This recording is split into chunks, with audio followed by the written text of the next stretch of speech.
Hi, it's Sarah. I'm here with lesson 4 in A Course in Miracles, my experience of it. So here we go. These thoughts do not mean anything. They are like the things I see in this room, on this street, from this window, in this place. So, unlike the preceding ones, these exercises do not begin with the idea for the day. In these practice periods, begin with noting the ideas that are crossing your mind for about a minute. Then apply the idea to them. If you are already aware of unhappy thoughts, use them as subjects for the idea. Do not, however, select only the thoughts you think are bad. You will find, if you train yourself to look at your thoughts, that they represent such a mixture that, in a sense, none of them can be called good or bad. This is why they do not mean anything. In selecting the subjects for the application of today's idea, the usual specificity is required. Do not be afraid to use good thoughts as well as bad. None of them represents your real thoughts, which are being covered up by them. The good ones are but shadows of what lies beyond, and the shadows make sight difficult. The good ones are but shadows of what lies beyond, and the shadows make sight difficult.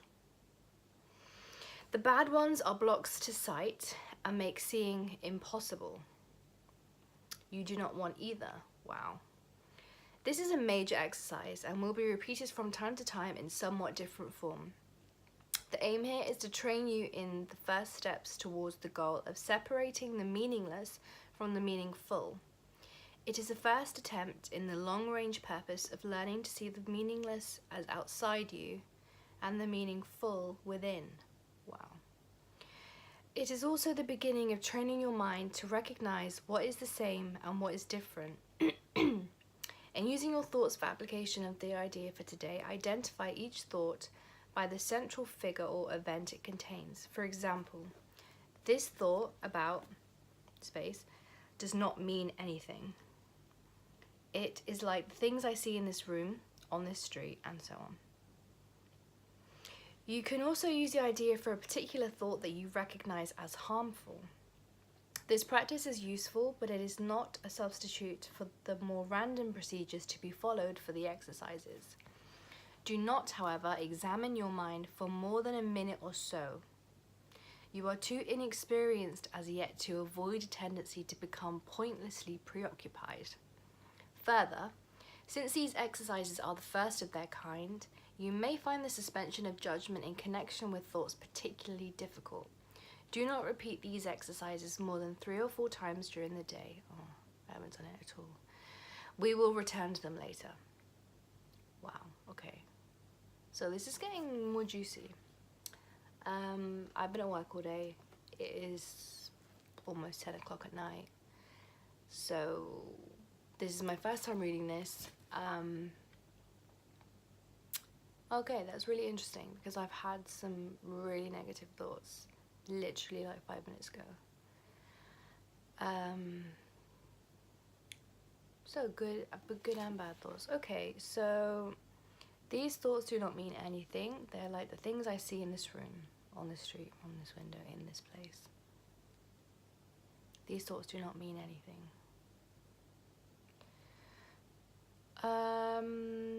So begin with noting the ideas that cross in your mind for about a minute, then apply the idea to them.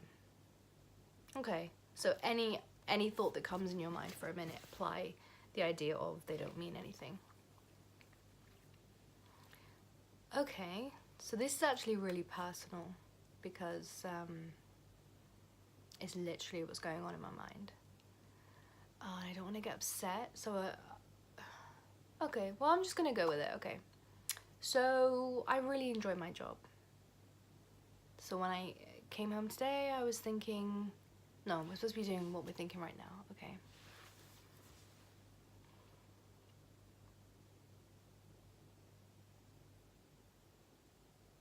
It's kind of hard to think on the spot. Well, it's not, but it is. Okay. I thought of my cat. my cat's downstairs and I've closed the door so she can't get in, and this is her room as well as mine. That doesn't mean anything. Wow, this is really hard because that doesn't mean anything. Well, it does mean something because it's something that I'm thinking.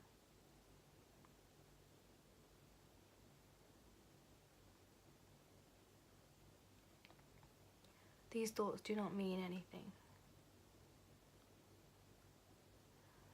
Oh man. Okay. You'll find strain yourself. Okay, in using your thoughts for application of the idea for today, identify each thought by the central figure or event it contains. For example, this thought about my cat does not mean anything. It's like the things I see in this room, on the street, and so on. Okay, so they're trying to say the thoughts in itself don't mean anything.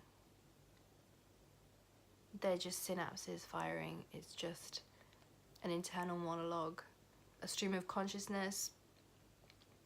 It doesn't mean anything. But then the word mean, does it not mean anything? So what does mean? It means, signifies. It doesn't mean anything. There's no significance to it. I guess you could say that all thoughts, I get it's the terminology, it doesn't mean anything, it doesn't meaning. Okay, so meaning, yeah, it does make me think of significance. So it's not significant. And that's true because thoughts come and go and they're not always valuable. But then this is saying these thoughts do not mean anything, and it means everything. Every thought isn't valuable. Doesn't mean, oh, I don't know. Maybe it doesn't mean that. It doesn't mean anything. We assign the meaning to everything. So intrinsically, again,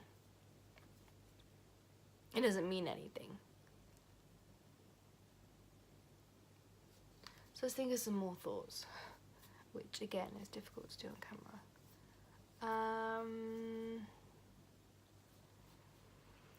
I'm hungry. I am hungry because I haven't eaten since 2 p.m. So I'm hungry. That doesn't mean anything. Well, it does because it's signifying hunger in me. Oh no. But there's do not, however, examine your mind for more than a minute or so. You are too inexperienced as yet to avoid a tendency to become pointlessly preoccupied. Am I pointlessly preoccupied? I'm trying to do the lesson. Whew. Oh man. I really like what it said though. None of them represents your real thoughts, which are being covered up by them. The good ones are but shadows, the bad ones are blocks to sight. Wow. Wow, already 9 minutes. These thoughts do not mean anything. Okay, I guess I can understand it in the sense that a thought coming into your mind, that tendency, that spark that happens, doesn't really mean anything. Which is actually a really nice thing to have.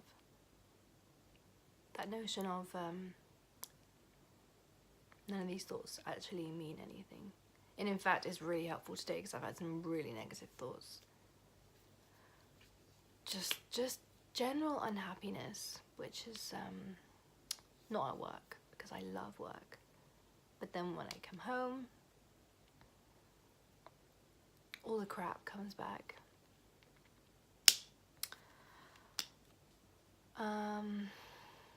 But I don't really want to get into that. I don't think that's really going to be helpful in this exercise. I mean, it actually would be really helpful. Maybe I should apply it to this. But then it's easy to apply it to that. Something like, I'm hungry. I find that really difficult to say. These thoughts don't mean anything. Oh, I think I have to change the terminology again. They don't mean anything. It doesn't mean anything. Because that literally does, because it's a signal. Oh, but then is the thought? The thought doesn't mean anything. The feeling means something. Ooh. So the feeling of being hungry, that's meaningful. Yeah, I think feelings do have meaning, because they're signifying something. But a thought doesn't really mean anything. It's feelings that mean something, not thoughts. Okay. I mean, in further lessons, we might find out that, you might be like, your feelings don't mean anything. And that might be quite difficult. But, yeah, actually, I can see how thoughts don't really mean anything. Because they're so varied. They can be so ridiculous. Yeah, I mean, overthinking is a really big problem with me. I get stuck in it, and yeah, I get carried away, and it's really hard to, it puts a horrible just greyness onto everything. But then on the other hand, it can put, I don't know, because like happiness is a feeling, sadness is also a feeling, but thoughts can impact your feelings.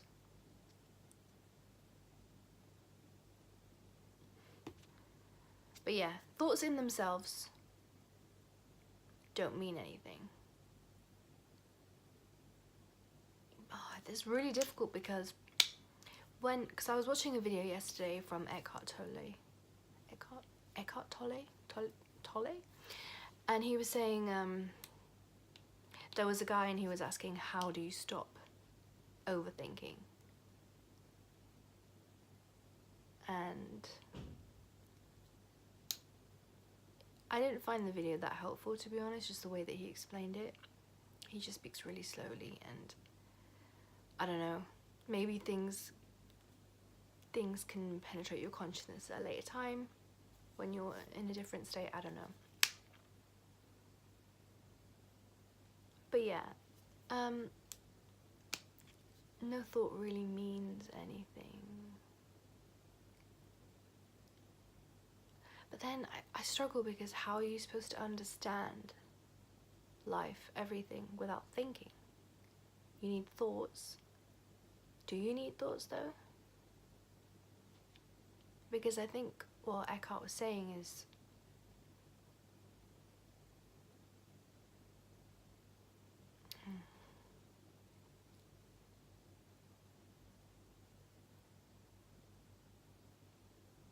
from this no mind place, you can think a lot clearer. Well, then there's a thing where it's like, use your mind, don't let your mind use you.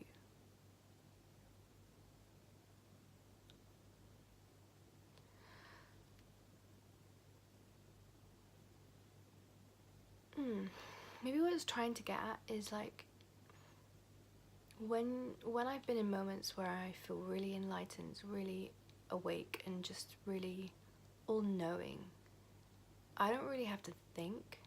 Things just come.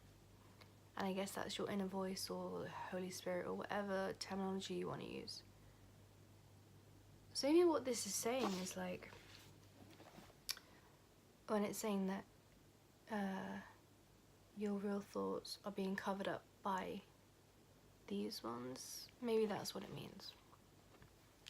And getting to that state of, I don't know what you want to call it, enlightenment, grace, maybe where we're supposed to be. We don't have these thoughts. So then, yeah, I guess we could say these thoughts don't mean anything. And that's actually really reassuring when you have really negative thoughts. Wow. Okay, so I'm really interested in continuing this, and I think this lesson was really good. So I'll be back for tomorrow. Okay, bye.